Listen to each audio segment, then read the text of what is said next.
Santo Agostinho falava, que a Arendt, ela falava muito sobre Santo Agostinho, e o que ele falava sobre o problema da natureza. Ele falava o seguinte, ele fazia uma pergunta, né? O que eu me tornei para mim mesmo? Quem sou eu e o que eu faço? Quais são as minhas decisões? A minha vontade está atrelada também à minha noção de responsabilidade? Eu tenho que intensificar a minha vontade, mas enquanto reflexão, enquanto exercício de pensar, enquanto ação. Quando a Hannah Arendt traz essa questão de Santo Agostinho, o que eu me tornei para mim mesmo, ela coloca que para que eu reconheça, né, como eu estou no mundo, qual o meu papel no mundo, o que eu estou desempenhando no mundo, né? O que é essa minha condição de existência no mundo? Como que eu vou me... né, que ela fala o seguinte, do diálogo de mim comigo mesmo, né? O que eu vou falar para mim mesmo e para que eu faça isso, ela fala que a gente tem que considerar todas as variáveis que estão acontecendo no mundo. E que as nossas escolhas, né, para que as nossas escolhas sejam mais adequadas, inclusive, a gente tem que fazer isso e dentro dessas escolhas está uma coisa que eu vi muito, né, que a gente viu muito, e que eles se justificam hoje, que eu não escolhi, eu não votei no Bolsonaro, mas não votei ninguém. Então, quanto que tem de responsabilidade nessa não escolha? E essa questão perpassa muito, né? Ela diz também, a Hannah Arendt, pela capacidade de julgar, né? E a questão que perpassa pela capacidade de julgar e pela capacidade de agir. Essa capacidade, ela pode ficar intacta, dependendo desse pensar nosso. Porque se você não é capaz sequer de pensar, se você não infere que você pode ter errado em alguma coisa, que você pode ter se enganado em alguma questão, você não tem esse compromisso com essa transparência, você não se questiona, você não conversa com você mesmo, e você, como Eichmann provavelmente falava, não, mas eu não fiz nada.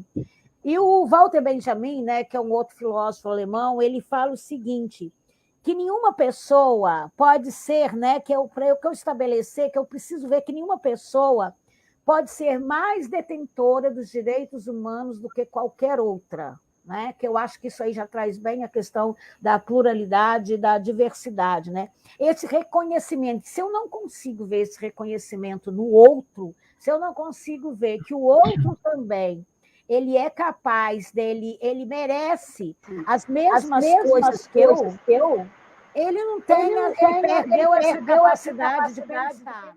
Se nós não pensarmos, eles vão roubar nossos direitos vão roubar. Se eu não posso admitir que o outro também ele tem o mesmo direito que eu não posso me permitir ter, eu não posso ter essa troca, se eu me permito matar o outro, eu posso saber que o outro também pode me matar, eu vou dar o direito ao outro também dele poder ter esse direito de me matar. Então, como é que você encaixaria essa questão de pluralidade e diversidade como esse direito nessa construção de um mundo novo? Tiago, como é que você veria essa questão aí? Bom, tentar acompanhar o raciocínio que você trouxe, já pensando em um fechamento de tentar responder a pergunta do convite, né? Como pensar o mundo novo. Você finaliza com uma ideia que é muito, muito cara, que é o mundo plural, quando você traz lá pluralidade e diversidade. Mas não é por isso que eu tenho o direito de exterminar quem pensa diferente de mim. Aí eu penso em uma ideia de um filósofo chamado Karl Popper. Ele traz um paradoxo da intolerância, porque a gente está percebendo muito isso para todos os lados, né? Gente muito intolerante de todas as formas. Mas ele vai dizer que a tolerância, a ilimitada, porque a gente tem essa falsa ideia de que nós devemos ser tolerantes assim, né? A tolerância ilimitada vai levar ao desaparecimento da tolerância. Ou seja, um paradoxo, né? Se nós estendermos, então, a tolerância ilimitada aos intolerantes, e se a gente não tiver preparado para defender a sociedade tolerante do assalto da intolerância, olha a ideia dele que eu acho brilhante, então os tolerantes serão destruídos e a tolerância será destruída com eles.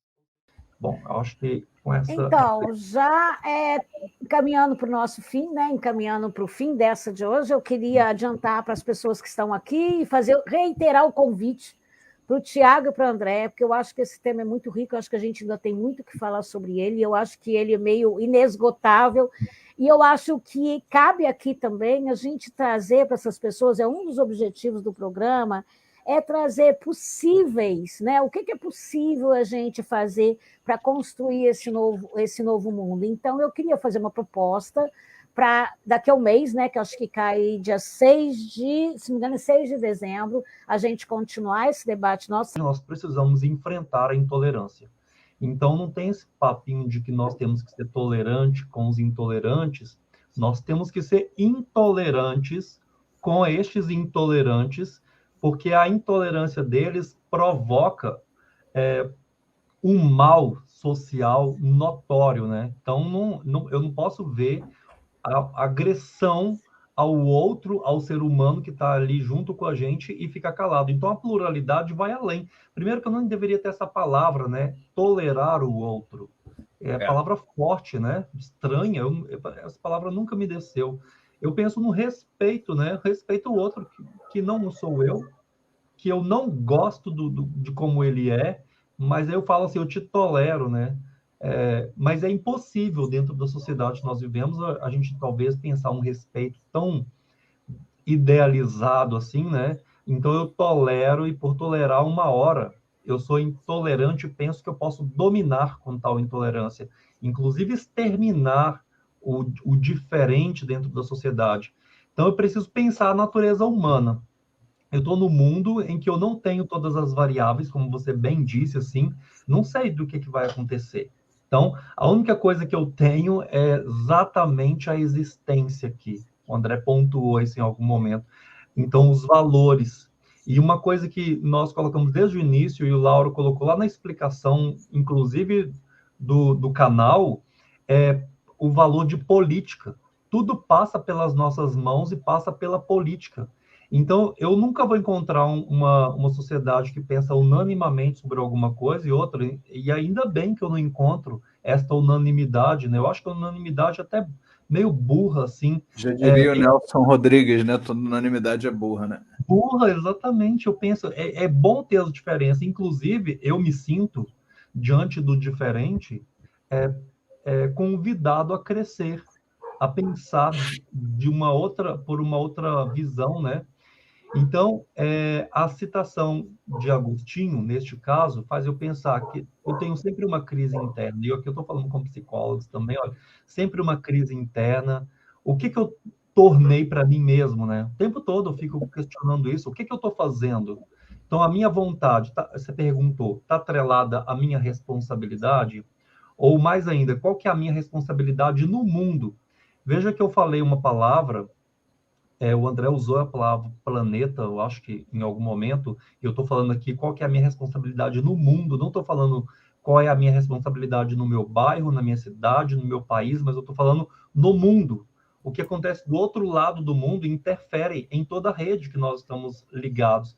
Então, isso é um tipo de uma inteligência ecológica também, exatamente, lembrei agora a palavra que o André utilizou, um tipo de inteligência ecológica, e eu tenho que ter sensibilidade não só com o cenário brasileiro, mas com o cenário mundial. Seja lá uma mulher que é violentada lá na África, lá por um machismo que faz aquela mutilação genital, que é uma coisa que já foi proibida, ainda bem, né? Mas para a mulher, não, se ela for estuprada, não dá prazer não sentir prazer, mas proporcionar prazer só para o marido, que é aquele que penetra, aquele que sente prazer, e a mulher vira um objeto, ou seja, a mulher já nem é gente, né? Ainda. Mulher está aparecendo no cenário mundial, aparecendo no cenário político, e a gente, numa sociedade extremamente caracterizada por um machismo, patriarcado, a gente tenta eliminar. Isso é eliminação da pluralidade, eliminação da diversidade. É o que nós fizemos, inclusive, com a Dilma, não defendendo o panorama político, mas muito das pisadas que ela levou foi porque era mulher, e isso agride uma política machista e patriarcal de uma sociedade conservadora. E quando do outro lado do mundo a gente olha para a Alemanha e a gente não pensa assim. Mais uma vez, uma seletividade da forma de observar, né? Agora, talvez a Alemanha vai ser administrada por um homem, talvez a gente vai passar a repensar algumas questões com a questão de mulher. Então, a gente está lutando contra máximas morais o tempo todo. Ponto de vista que eu trago aqui. E a gente precisamos saber que essas máximas, elas vão e elas voltam de tempos em tempo, e elas não funcionam sempre da maneira que a gente pensa. É tão claro que ela não funciona que o próprio cristianismo que traz essa máxima do amor, etc., que não pode matar, o Cristo foi morto da pior maneira possível e vendido, né? Vendido ainda de uma maneira trocado por um bandido. Então, estamos matando as pessoas com a nossa omissão. Vou tentar fechar com uma ideia política e responder a pergunta do tema da live. Ou seja, pela falta de ação. Ação no conceito de Hannah Arendt. Ação, porque nós temos dentro da sociedade uma ideia de viver e sobreviver. Quando Hannah Arendt traz a palavra ação para o debate, ela está falando de uma atitude política, aprender política. Como que nós criamos os nossos filhos, nossos amigos, as pessoas em nossa sociedade? Quando é pequeno, a gente fala o quê? Quando você crescer, eu quero que você seja o quê? Médico, psicólogo, professor, engenheiro. Mas a gente não anseia que eles sejam políticos, né?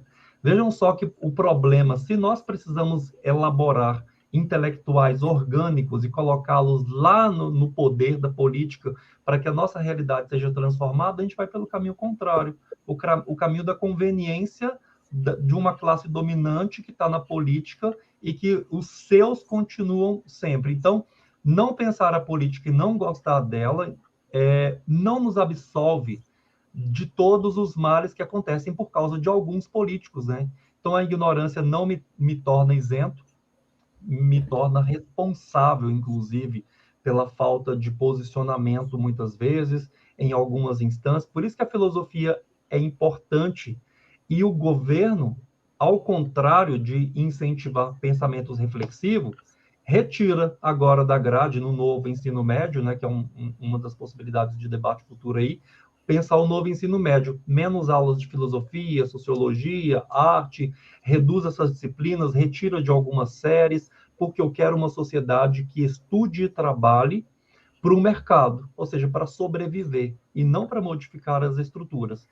E aí, retomando a ideia de Eichmann, e fecho.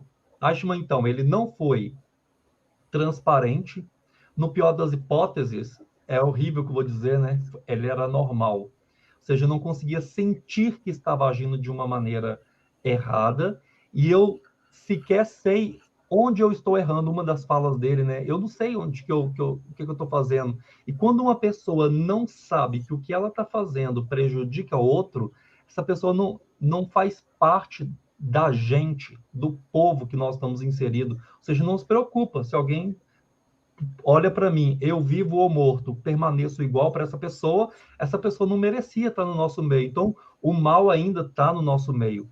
E os valores são trocados muito rápido. As ideias que nós estamos assimilando aqui com o nazismo foram abandonadas também por conveniência, né? Então, uma frase famosa, contextualizada brasileira, pelo menos nós tiramos o PT. Né? Pelo menos nós tiramos a Dilma. A banalidade do mal está associada a um homem que é incapaz de pensar, e ela desafia a nossa humanidade o tempo todo. O que nos faz humanos é justamente essa capacidade de nós fazermos essas reflexões que nós estamos fazendo aqui nessa noite. Então, as atitudes inofensivas de alguém que não vê o seu ato como errado, se eu colocar, assim, não vê o seu ato como mal, não era estupidez, ela é um tipo de irreflexão. Então, para eu julgar o outro, eu tenho sempre que colocar na balança moralidade e legalidade. E a gente percebe que, em nome da moral, nós assassinamos a lei, nós transformamos a lei em algo extremamente conveniente para a nossa vantagem pessoal, o que já extermina com a moral. E o argumento, é a última fala, a última ideia, o argumento que de uma ordem superior, né? Ah, estou só obedecendo, deixa o homem trabalhar em paz, né? Se fizer alguma coisa errada, a gente tira. E aí dizer que não obedece ao Estado, agora essa aqui vai para a gente, né? Quem obedece, eu não obedeço ao Estado, eu só apoio. Obedecer e apoiar o Estado é a mesma coisa. Porque as pessoas que compactuaram lá com Hitler estão compactuando hoje ainda com outros Hitlers, possibilitando novos holocaustos, novas chacinas, novos genocídios. Obedecer, apoiar, e o fanatismo não nos favorece a pensar.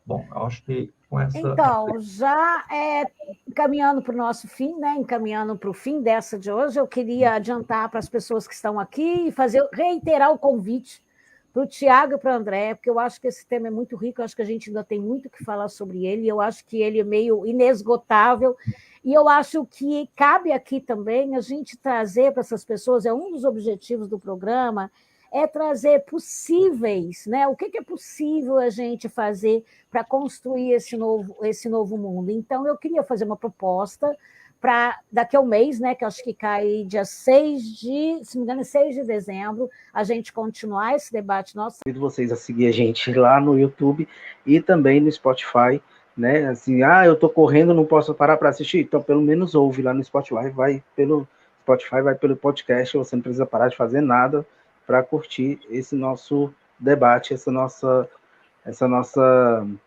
vontade de trazer assuntos que realmente precisam estar no nosso meio, né? A gente não pode se esconder mais. Então, convido vocês a seguir, né? Siga lá no YouTube, lá no Spotify e curta aqui a nossa página no Facebook. As pessoas merecem saber, receber a ciência de uma forma mais leve, não fora da academia, fora de termos técnicos, de uma forma que sabe que não é baderna, né? Não é balbúrdia, mas é coisa séria e que leva a alguma reflexão que a gente pode utilizar na nossa vida, né? Eu queria agradecer muito ao André por você estar aqui, por você ter aceito esse convite, por esse debate que a gente está fazendo sobre essa coisa que é apaixonante, que é a psicologia, que é a programação neurolinguística, e eu sei que ele se dedica a isso apaixonadamente, assim como eu, né?